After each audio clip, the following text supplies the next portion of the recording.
लक्ष्मण जी महाराज ने आवाज लगाई, उर्मिले। जैसे पति की आवाज कानों में पड़ी, ऐसी कठोर आवाज सुनने की अभ्यस्त नहीं थी ये देवियां। क्यों? ये महाराजा जनक और महाराजा दशरथ की पुत्र वधुआ है, जिनके कानों में बड़ाई मधुर मधुर मीठा मीठा संगीत डाला जाता है। और जैसे पति की कठोर आवाज कानों में पड़ी, भैया कल्पना करना और सोचना, वो हाथ से काली काली स्याही की कटोरी उस चित्र पर गिर गई और वो सारा का सारा चित्रपट समाप्त हो गया, बिगड़ गया, मिट गया, बिखर गया। और जैसे वो चित्र बिगड़ा, उर्मिला जी के आंखों से झरझर झरझर आंसू बहने लगे, गंगा यमुना की तरह आंसू प्रवाहित होने लगे। ये क्या हो गया? इसका संकेत क्या है? और उसी समय लक्ष्मण जी महाराज मिलने के लिए गए, आवाज लगाई, उर्मिले उर्मिले। पति की आवाज को सुनकर के उर्मिला जी जल्दी से दौड़ करके आई, आंखों में आंसू भरे हुए हैं, नेत्र सजल है। लक्ष्मण जी महाराज सोचने लगे, लगता है कि मेरे पहले उर्मिला को किसी ने खबर दे दी, उर्मिला को ये बता दिया है कि तेरा पति 14 वर्षों के लिए राष्ट्र राम की सेवा में जा रहा है। शायद इस बात को लेकर के उर्मिला जी की आंखों में आंसू भरे हुए। उर्मिले, तेरे रोने का कारण क्या है? तेरे आंख में आंसू?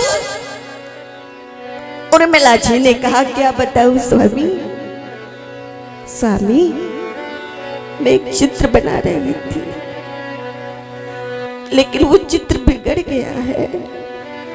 देवी, ऐसे कौन से महत्वपूर्ण का चित्र बना रही थी जिसके बिगड़ जाने से तुम्हारे कमलदल नेत्रों में आंसू छलक पड़ी? उर्मिला जी ने कहा, स्वामी मैं राम राज्य का चित्र बना रही थी, और पता स्वामी, वो राम राज्य का चित्र बना करके मैं अपने पिता महाराजा जनक के पास भेजती। और जिस समय मेरे पिता महाराजा जनक अपने दामाद श्री राम और अपनी बेटी सीता को राजा रानी के रूप में देखते ना, तो कितने प्रसन्न होते। मैं राम राज्य का चित्र बना रही थी, लेकिन वो बिगड़ गया स्वामी, वो चित्र बिगड़ गया। मैंने रात भर बैठ करके जाग करके उस चित्र को तैयार किया, बनाया है, लेकिन वो तो बिखर गया, मिट गया।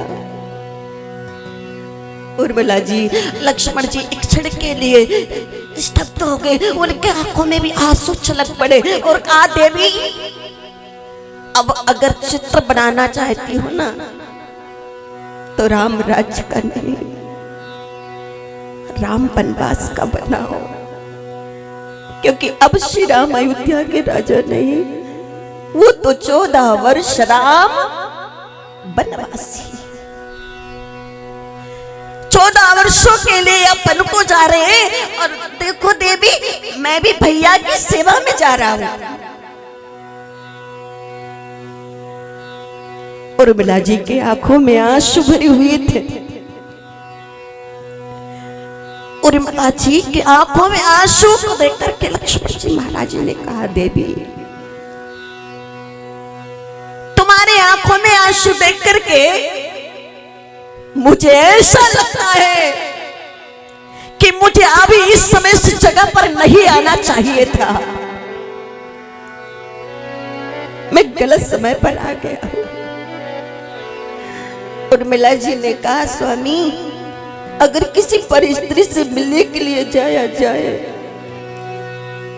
उसको गलत जगह कहा जा सकता है, लेकिन आप किसी परिस्त्री से नहीं, आप तो अपनी धर्म पत्नी उर्मिला से मिलने के लिए आए हो।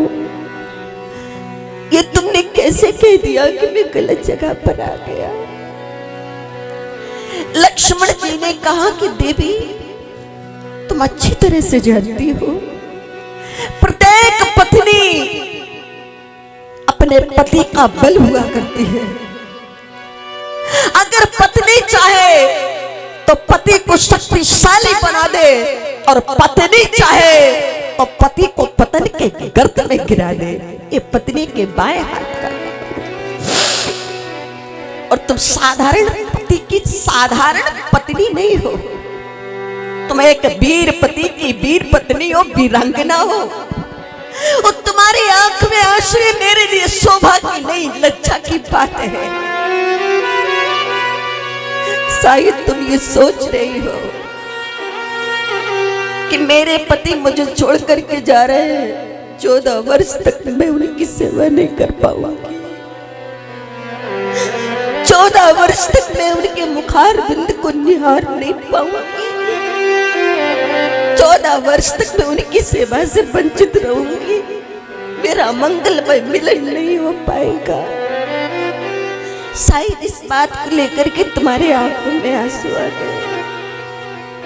उर्मिला जी ने कहा, जी नहीं स्वामी, स्वामी मैं इसलिए नहीं रोई कि मैं 14 वर्ष तक आपकी सेवा से वंचित रहूंगी।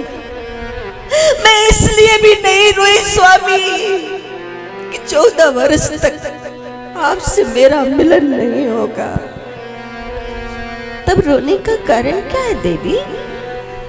उर्मिला जी ने कहा कि प्रभु मैं तो सोच रही हूं कि राम जी 14 वर्षों के लिए वन जाने के लिए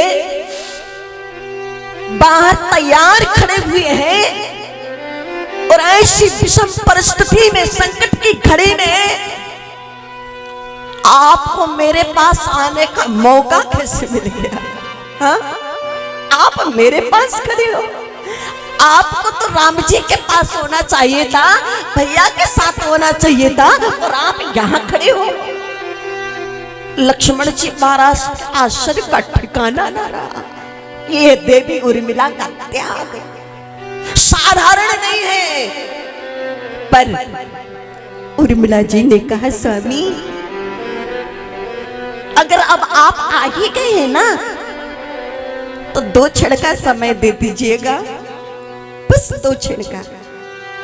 देवी 2 क्षणों में तुम मेरा क्या कर लोगी?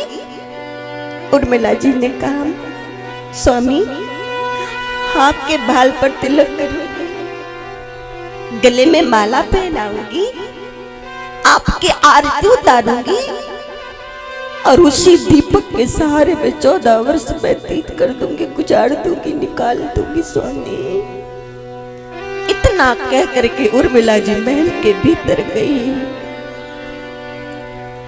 स्वर्ण थाल में चंदन अक्षत रखा, रोले रखी, पुष्पों की माला रखी, दीपक प्रज्वलित किया।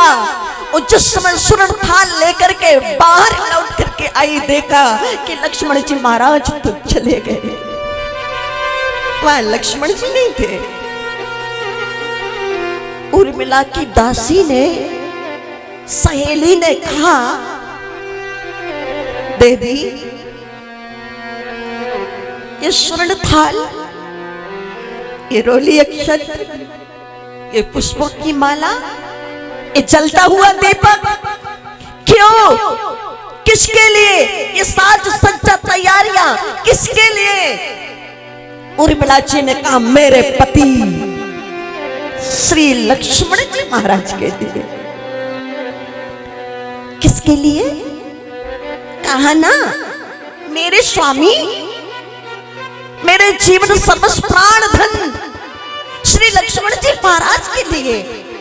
जब वो मुझसे मिलने के लिए आएंगे ना, तो उनके मस्तक पर तिलक करूंगी, उनके गले में माला पहनाऊंगी, आरती उतारूंगी।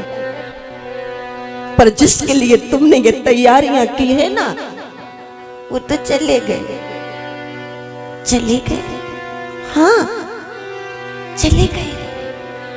उर्मिला जी कहते हैं, साकेत में वर्णन आता है, ए सखी वो मुझसे कहकर तो जाते, क्या मुझे जताकर जाने में क्या मुझको बाधा पाते, वो मुझसे कहकर तो जाते, कम से कम एक बार कह करके चले जाते। मैं उन्हें प्रेम बंधन में नहीं बांधती, मुझे ममता में नहीं बांधती, पर एक बार मिल करके तो चले जाते।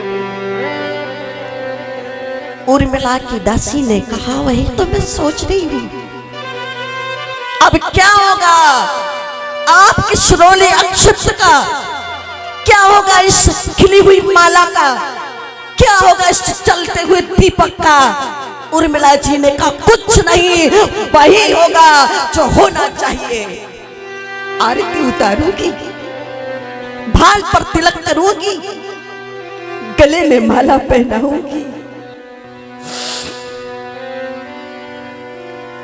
पर 1-2 वर्ष की बात नहीं देवी,